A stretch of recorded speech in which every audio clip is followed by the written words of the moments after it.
সমরেশবাবু, এই সমরেশবাবু, কি করছো তুমি? এটা এটা কি করতে যাচ্ছিলে? তুমি কি করছিলে? তাকাও আমার দিকে, কি করছিলে তুমি? এটা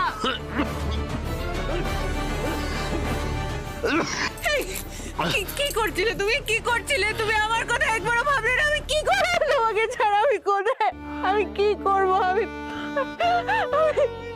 আমি তোমায় কত ভালোবাসি, তুমি জানো না?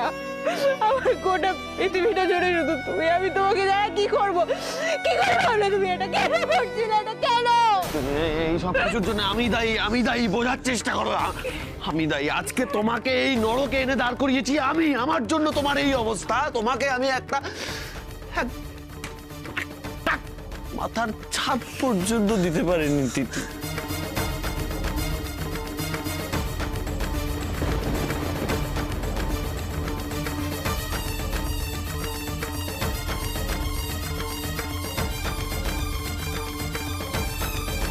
জীবনে তো খারাপ সময় আসবে, তুমি লড়াই না করে আমাকে একা ফেলে পালিয়ে যাবে?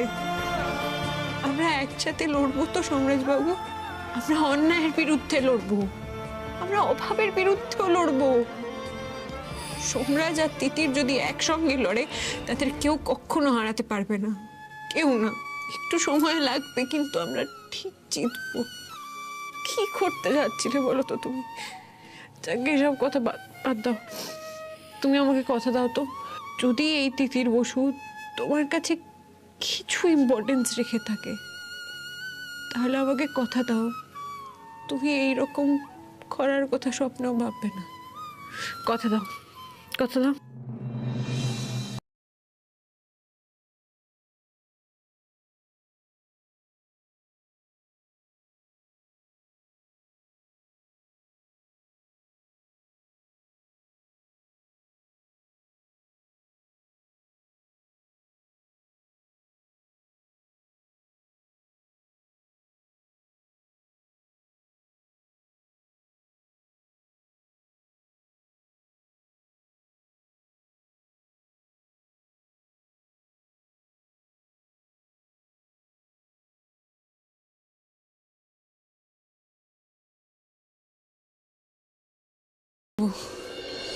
আমাদের মাথাটা অনেকটা ঠান্ডা রাখতে হবে, চেষ্টা চালিয়ে যেতে হবে।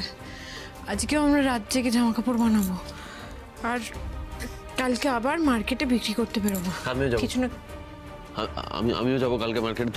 তুমি বলেছিলে আমি যাবো। এখন কিন্তু না বললে আমি শুনবো না, প্লিজ তিতিরা। হ্যাঁ সমরেশবাবু, তুমি যাবে। কাল আমি ভেবেছিলাম তোমায় আটকে দেব, কিন্তু না, তোমায় আমি একা বাড়িতে রাখতে পারবো না। তুমি আরো কষ্টে ভুগবে। বেশ, তুমি যাবে, তুমি লড়বে, পারবে না? পারবো বলো? কোনো সমস্যা হবে না আশা করি। হ্যাঁ, হওয়ার কথা নয়, তাই না? পারবো না বলো? আবার সবটা আগের মতো ঠিক হয়ে যাবে না? সবটা ছাড়খাড় হয়ে যাবে না বলো? সব ঠিক হতেই হবে।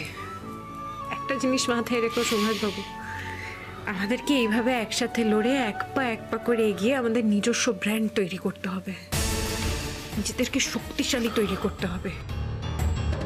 দেখো, একদিন আমাদের থেকে আর কেউ কিচ্ছু কেড়ে নিতে পারবে না। একসাথে লড়বে তো লড়াইটা।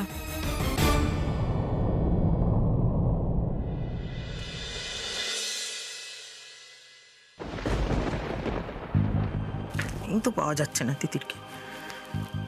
দোলকে একবার ফোন করে দেখবো।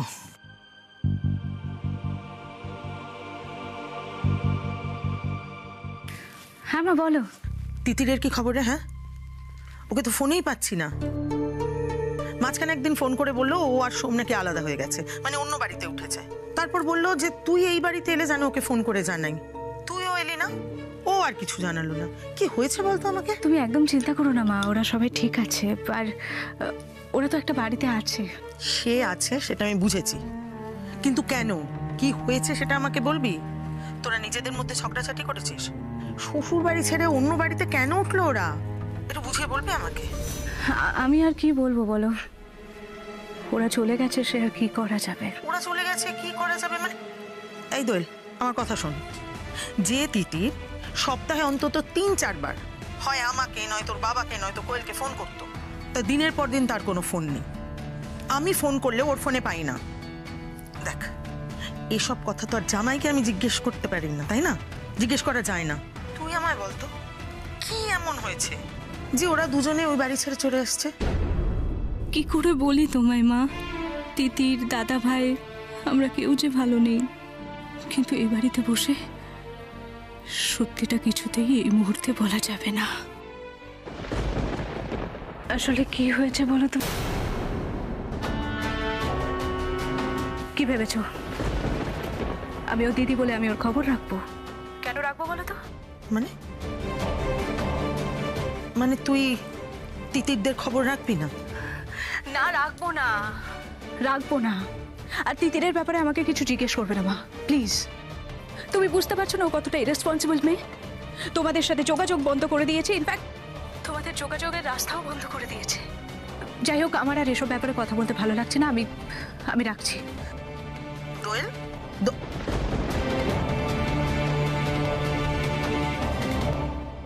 আমায় ক্ষমা করে দিও মা। পরিস্থিতির চাপে পড়ে আজকে তোমাকেও আমায় মিথ্যে বলতে হচ্ছে। খাও, একদম কিছু শুনতে চাই না, খাও। আমার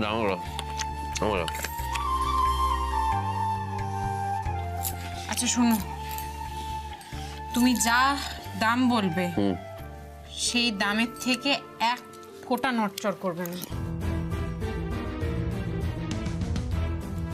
আর কালকে তো আমি ঠকে এসেছি, তুমি ঠকে এসো না, তুমি তার বদলা ঠিক নেবে। যাই হোক, এই নাও, এই যে রইলো জামা কাপড় সব, আর হয়ে গেছে, দাও।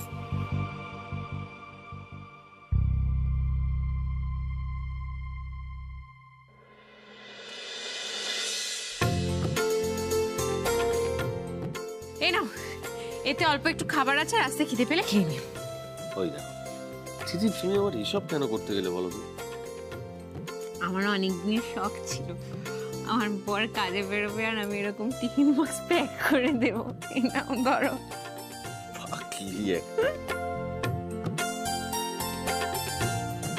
আমি জানি দিদির, তুমি এগুলো সব আমার মন ভালো করার জন্য করছো।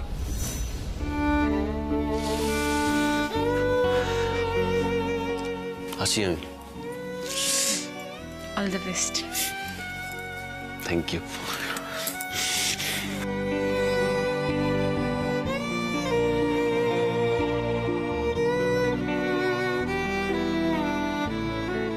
তোমার মন ভালো করাটা এখন সব থেকে বেশি প্রয়োজন সোমরাজবাবু। মিতা ম্যাম আসলে মিতা ম্যামের সাথে কিছু একটা কনসাল্ট করতে হবে, এটার একটা পার্মানেন্ট সলিউশন দরকার। দোয়েল, দোয়েল, এরা আবার কি করতে এলো বাবা? উফ, দোয়েল, বিয়ান, আপনি একটু বলবেন তিতির আর সোম কোথায় থাকে এখন? দেখুন আমি জানি যে এটা সম্পূর্ণ আপনাদের পারিবারিক বিষয়, আমার এতে কথা বলাই উচিত না, কিন্তু আমার জানাটাও খুব জরুরি যে ওরা এই বাড়ি ছেড়ে কেন চলে গেল। তিতিরকে আমি খুব ভালো চিনি। ভুল চেনেন, একদম ভুল চেনেন। আপনার মেয়ে চোর, ফ্রড প্রকৃতির মেয়ে। হয়তো আপনাদের বাড়িতে সেই শিক্ষাতেই বড় হয়েছে, শুধু তাই নয়, আমার ছেলেকেও সেই পথেই নামিয়েছে। তিতিরের সম্বন্ধে কি বলছেন এইসব? একদম ঠিক বলছি। আমি জানি আপনি মা, হয়তো আপনার হয়তো এইসব শুনতে খুব খারাপ লাগছে, কিন্তু আমার উপায় নেই। আপনি তো জানতে চেয়েছেন, আমার উচিত সত্যি কথা বলা। আপনার মেয়ের বুদ্ধিতে আমার সোম কোম্পানির টাকা ৯-৬ করেছে। শুধু তাই নয়, ব্যবসা, সম্পত্তি সব কিছুতে গোলমাল পাকিয়ে রেখেছে। আপনার মেয়ের জন্য আমার স্বামী এখন বিছানায় পড়ে আছে। তিতিরের নামটা এখন এই বাড়িতে বলে সকলকে প্লিজ উত্তেজিত করবেন না। আপনি জানেন না তিতির আমাদের সঙ্গে কি করেছে, স্পেশালি আমার মায়ের সঙ্গে কি করেছে আপনি জানেন না। ও যা করেছে তারপর ওর এই বাড়িতে থাকার কোনো মুখ নেই। বিশ্বাস হচ্ছে না তো আমার কথা? আপনি দোয়েলকে জিজ্ঞেস করুন। আন্টিকে সত্যি কথাটা বলো প্লিজ। এই দোয়েল, দোয়েল তুই তো অন্তত সত্যি কথাটা বল। তুই তো নিজের বোনকে চিনিস, ও যে এরকম করতে পারে না সেটা তুই ভালো করে জানিস, তাহলে সেটা কেন এদের বুঝিয়ে বলছিস না কেন? জয় আর মা যা বলছে সব ঠিক বলছে মা। ঠিক বলছে?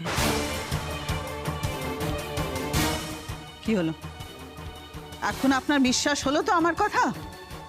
নাকি এখনো আপনি দাঁড়িয়ে দাঁড়িয়ে এখানে সাফাই গাইবেন মেয়ের? বেরিয়ে যান প্লিজ, প্লিজ বেরিয়ে যান আমার বাড়ি থেকে। আন্টি কোয়েল, দিদি করতে পারে না, মা করতে পারে না দিদির কাজ, কিছুতে করতে পারে না। ছেড়ে দে, ছেড়ে দে। তুমি ঠিক আছো? আমি এক্ষুনি জল দিচ্ছি। লিখেছো তোমাকে? মা জলটা খাও, জলটা খাও। তোমাকে এক্ষুনি ডাক্তারের কাছে নিয়ে যেতে হবে। চলো মা, শান্ত হও। আমি ঠিক আছি বললাম না তো। না, তোমাকে ডাক্তারের কাছে নিয়ে যেতে হবে। চলো চলো, ঠিক আছে রে বাবা। এদিকে চলো চলো। কি বলছো তিতির? সোম এটা করতে গেছিল?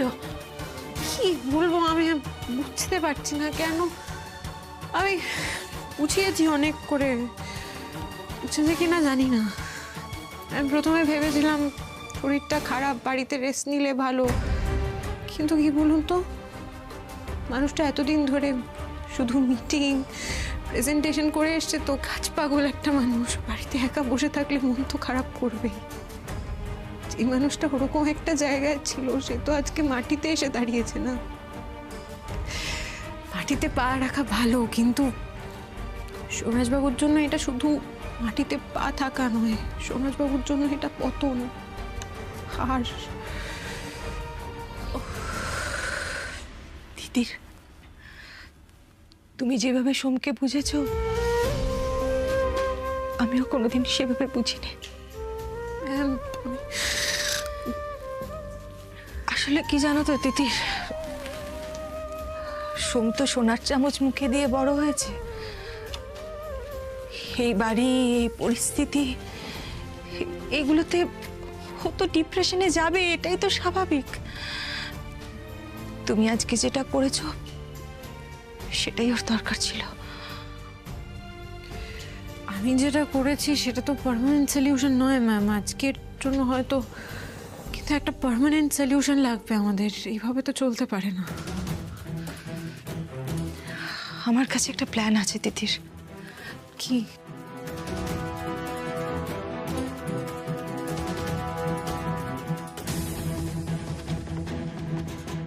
অসম্ভব, এটা এটা হতে পারে না, এটা সম্ভবই নয় ম্যাম। কি বলছেন আপনি? কেন তিতির, একবার চেষ্টা করে দেখি না।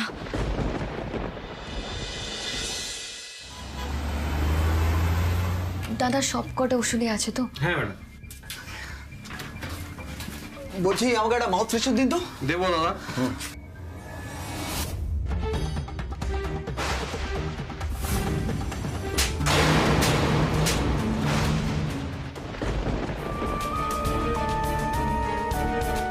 4,500 টাকা? এত টাকা তো আমার কাছে নেই, কি করবো এখন? দাদা বলছি যে আমার কাছে এই মুহূর্তে এত টাকা নেই, আমি যদি পরে এসে আপনাকে দিয়ে যাই হবে? এমন আবার হয় নাকি? এখানে ওসব ধার বাকিটা কি চলে না ম্যাডাম? দাদা আপনি তো বুঝতেই পারছেন আমার ওষুধগুলো এখনই লাগবে। বলছিলাম যে আমার কাছে একটা সমাধান আছে। হ্যাঁ মানে বলছি আমার কাছে একটা সমাধান আছে, যদি আপনি কিছু মনে না করেন তাহলে আমি দিয়ে দিই টাকাটা।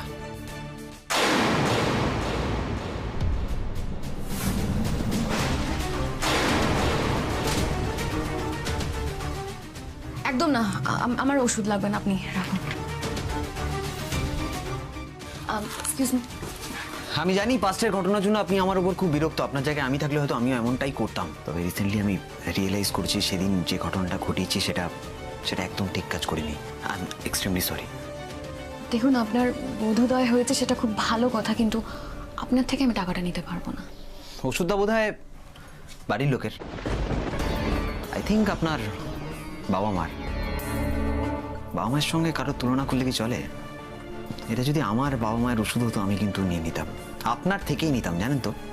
প্লিজ এইটুকু সাহায্য করার সুযোগ দিন অন্তত, প্লিজ। আমি বলছি তো আমি আপনার থেকে টাকাটা নিতে পারবো না।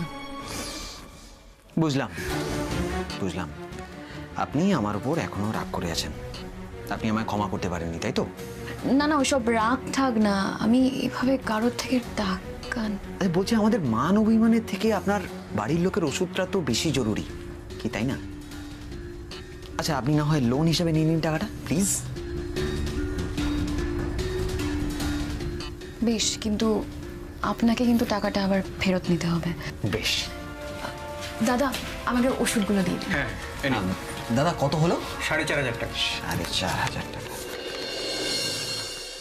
আসলে আমি না দুদিকে ডাক্তারের চেম্বারের সামনে মাকে একা বসে রেখে এসেছি। আপনার নাম্বারটা, টাকাটা ফেরত দেওয়ার সময় কাজে লাগবে।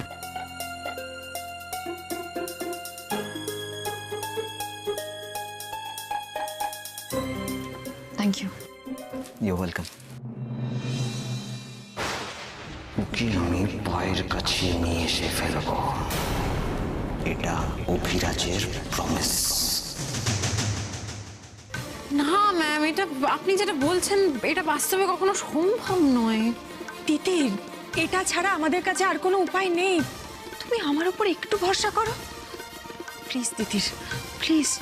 না করো না, আমি যেটা বলছি সেটা শুধু শোনো তুমি।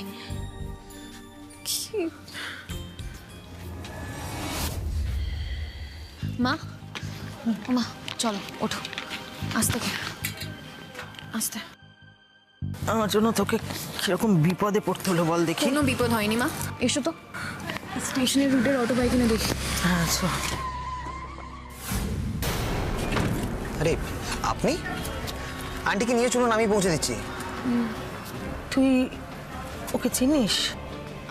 হ্যাঁ, আসলে চিনি, মানে একটা অনুষ্ঠান বাড়িতে আমাদের দেখা হয়েছিল, আর উনি আমাদের আজকে খুব বড় সাহায্য করেছেন। ওষুধ কেনার সময় টাকাটা কম পড়েছিল তো উনি টাকাটা দিয়ে দিয়েছেন। তোমার মতো পরোপকারী ছেলে কিন্তু আজকের দিনে দেখা যায় না। আরে থাক থাক, খুব ভালো থাকো।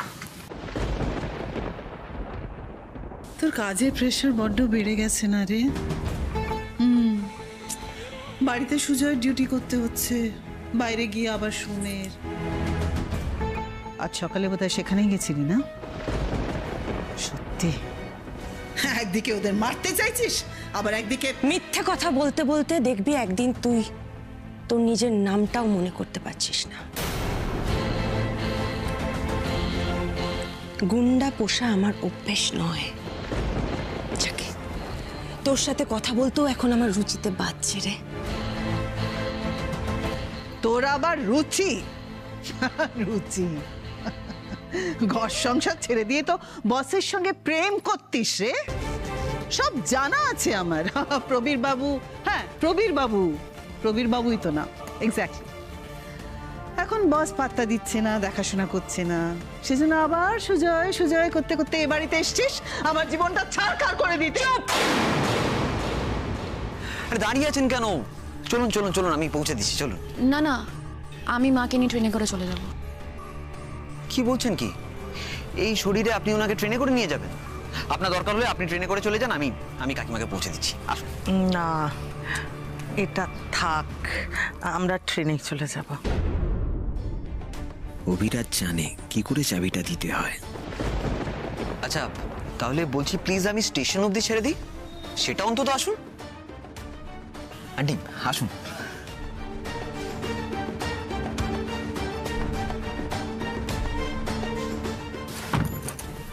আপনি তাহলে সামনে। বলছিলাম কি, আসলে অনেকদিন বিদেশে ছিলাম তো, ওখানকার আর এখানকার আদব কায়দা তো একবারে আলাদা, তাই আমি না বুঝেই আপনার সাথে অনেক খারাপ ব্যবহার করে ফেলেছি। প্লিজ প্লিজ কিছু মনে করবেন না, আই এম সরি। আমিও সরি, আমার ওইভাবে হাত তোলাটা উচিত হয়নি। আর থ্যাংক ইউ সো মাচ, আমি সত্যিই আপনাকে চিনতে ভুল করেছি। আর আমি তোকে থাপা বসাতে দেব না মালিনী।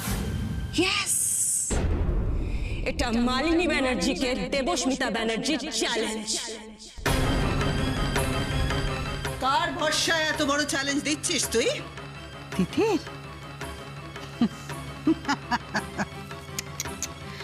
তিতিরকে তো আমি ভেঙে চুরমার করে দেব।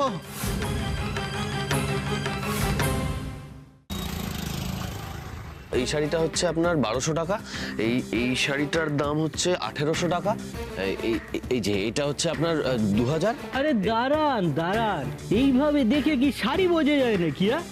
ভালো করে খুলে গায়ে ফেলে দেখান, তবে তো বুঝবো। গায়ে পরে দেখান।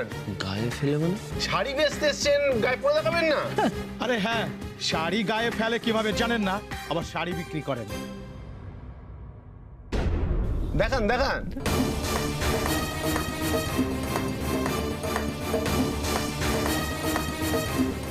দেখুন। আরে আরে ভালো করে খুলে দেখান শাড়িটা, কোনটা আঁচল, কোনটা পার, কোনটা কুচি, কিছুই তো বুঝতে পারছি না। এত লজ্জা পেলে বেচা কেনা করে খাবেন কি করে? হ্যাঁ,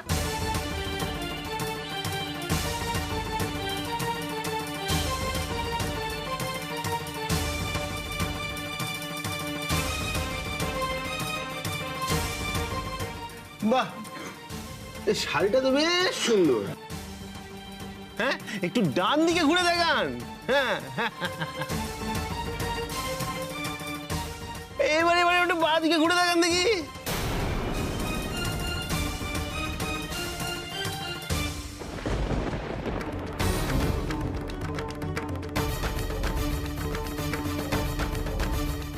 দেখি দেখি দেখি দেখি দেখি, একটু ঘোমটা ঘোমটা ঘোমটা ঘোমটাটা বললে কেমন লাগে? দেখি দেখি দেখি দেখি। বাবা বাবা বাবা বাবা বাবা বাবা বাবা। আহা, লবঙ্গ লতিকা, একটু হেঁটে দেখাও দেখি। না দেখাবে না।